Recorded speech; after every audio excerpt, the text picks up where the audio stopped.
Coming to you from Annapolis, Maryland, home of the U.S. Naval Academy, the sailing capital of the world, home of the world's largest crab feast, and 4 signers of the Declaration of Independence.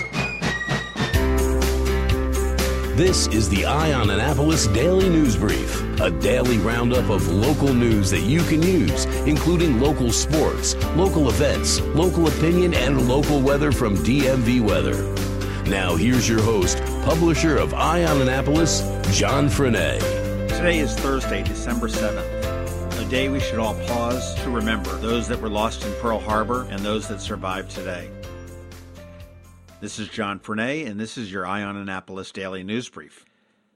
The U.S. Naval Academy held a pep rally in advance of Saturday's Army-Navy game last night. It was held on Hospital Point in Annapolis, and the rally featured the U.S. Naval Academy Drum and Bugle Corps, the cheerleaders, the football team, of course, the commandant, and the superintendent, along with about 3,000 members of the Brigade of Midshipmen. The highlight of the evening was when an Army mule was burned in effigy at the giant bonfire that was set up in the middle of the field there. For 118 years, the Corps of Cadets and the Brigade of Midshipmen have been battling it out on the gridiron, and this year is no different. On Saturday, Navy will try to avenge a loss from last year where Army snapped a 14-year losing streak. They will meet in Philadelphia to see who will come away with the coveted Commander-in-Chief's trophy, and it looks pretty good for Navy so far this year. Navy is a bit more rested, and they are a lot less injured than they were last year. Make sure you check out eyeonannapolis.net for our full coverage of the Pep Rally. We do have a video and a whole bunch of pictures up there, along with a lot of history of the Army-Navy game.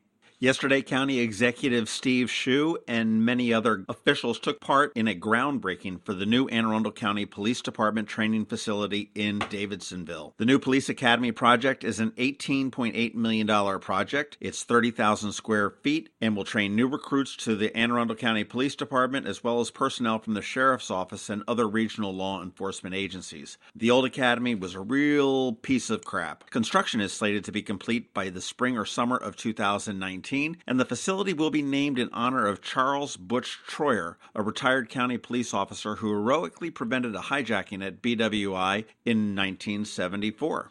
If you were cursing as you were commuting on Route 50 this morning, I know why you were doing it. Around 2:15 a.m., there was a report of a single vehicle crash, and when crews responded, they found a tractor trailer had overturned and was actively leaking diesel fuel onto the highway just near the exit for Bush's Frontage Road westbound. All westbound lanes were closed for at least 3 hours and opened up again at about 7:50. There were 180 gallons of diesel on board. Hazmat teams were called out, and they were able to contain the leak. In political news, County Executive Steve Shue has asked for a refund of the $1,000 he gave to U.S. Senate candidate Roy Moore from Alabama, the same day that his donation was made public by the Arundel Patriot. Shue said to the Capitol, "My contribution was in connection to the Severna Park fundraiser a few months ago before I found out he was a creeper. Since that time, it became clear, and I've asked for my money back."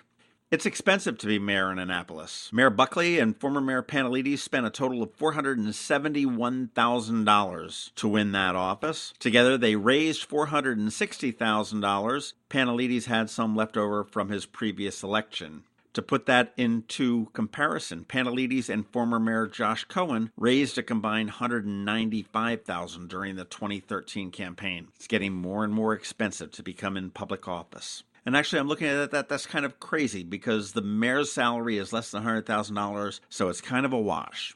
If you think the tolls in Maryland are crazy, just be thankful you don't have to commute between D.C. and Virginia. After the new dynamic tolling systems were enacted this week on I-66, at least one toll for the stretch of the highway got as high as $40. Lawmakers in Virginia say they are working to introduce legislation that would put a cap on the toll rates as quickly as possible. That's just crazy. $40? I'll totally take that North Baltimore thing for an extra $1 or $2, the fast lane, but $40? No way.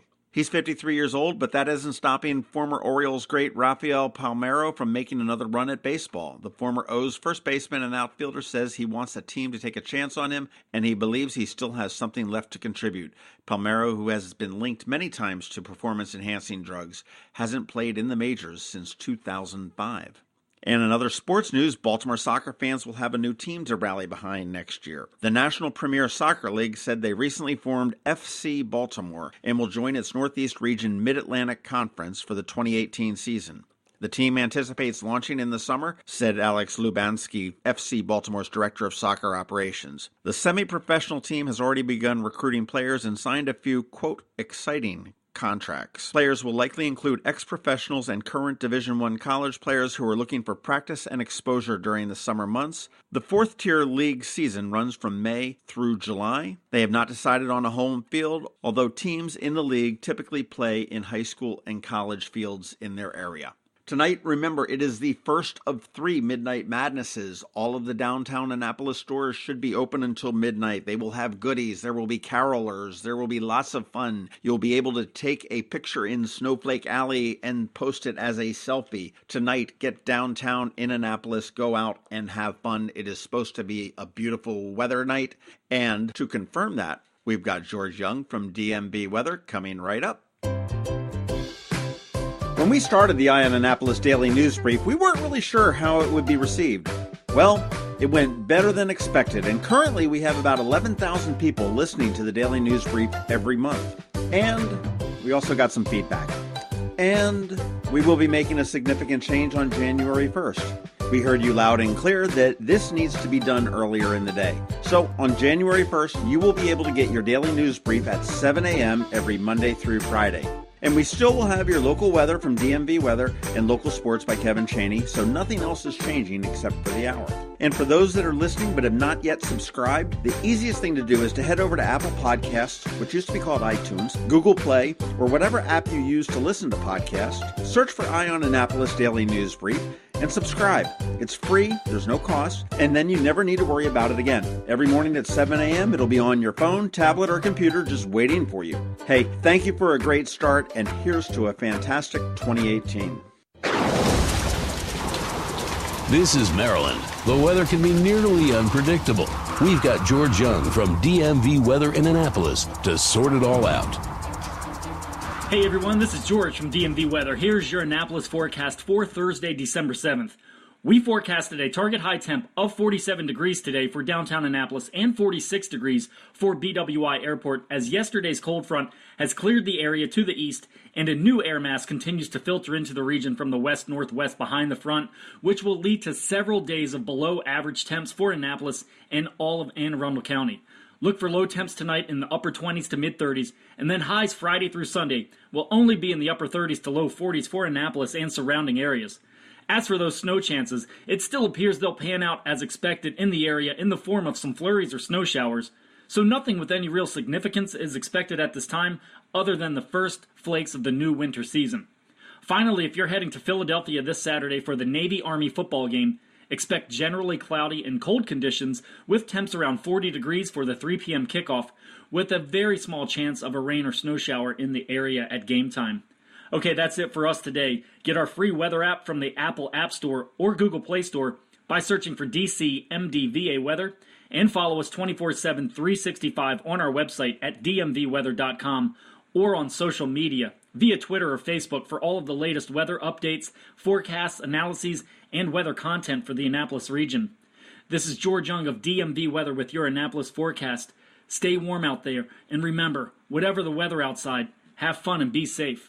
Did you know that more than 1,200 mental health patients had to be transferred last year by AAMC to facilities outside our area because these facilities do not exist right here in our own area? Denim and Diamonds is a fabulous, fun evening under the stars to support expanding mental health care in our community. AAMC Foundation proudly thanks RxNT for their generous $50,000 exclusive presenting sponsorship. Get more info at AAMCDenimandDiamonds.org. Thanks for listening to the Eye on Annapolis Daily News Brief. If you like what you heard, make sure to tell your friends and colleagues about it. And also tell them about our website, eyeonannapolis.net, where you can find much more. Be sure to check out our other weekly podcast, The Maryland Crabs. This podcast comes to you every Monday through Friday at noon. Thanks for listening, and we'll see you next time.